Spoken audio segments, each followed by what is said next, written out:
সিলেটে বৈষম্যবিরোধী ছাত্র আন্দোলনের 4 নেতার বিরুদ্ধে মামলা করেছেন ওই সংগঠনের এক নেত্রী।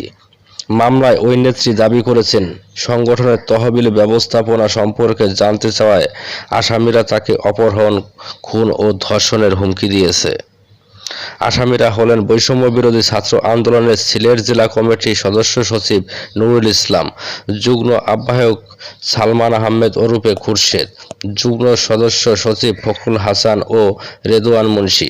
সংগঠনের যুগ্ম সংগঠক সুমাইয়া আক্তার গত বুধবার সিলেট মেট্রোপলিটন ম্যাজিস্ট্রেট আদালতে মামলাটি দায়ের করেন।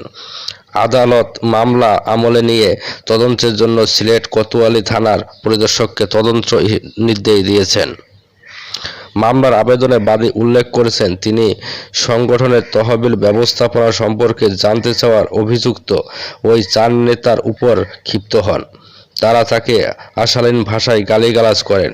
গত 10 এপ্রিল আসামিরা অজ্ঞাতনামা আরও 27 জন মিলে তাকে শারীরিকভাবে লাঞ্ছিত করেন।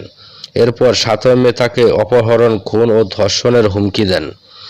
ঘটনার পরদিন 18 মে তিনি সিলেট কোতোয়ালি থানায় এ ব্যাপারে একটি জিডি করেন।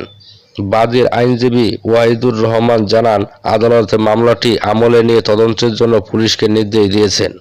মামলার অন্যতম অভিযুক্ত নুরুল ইসলাম বলেন, আমাদের বিরুদ্ধে যে অভিযোগ করা হয়েছে তা সম্পূর্ণ মিথ্যা ও ভিত্তিহীন।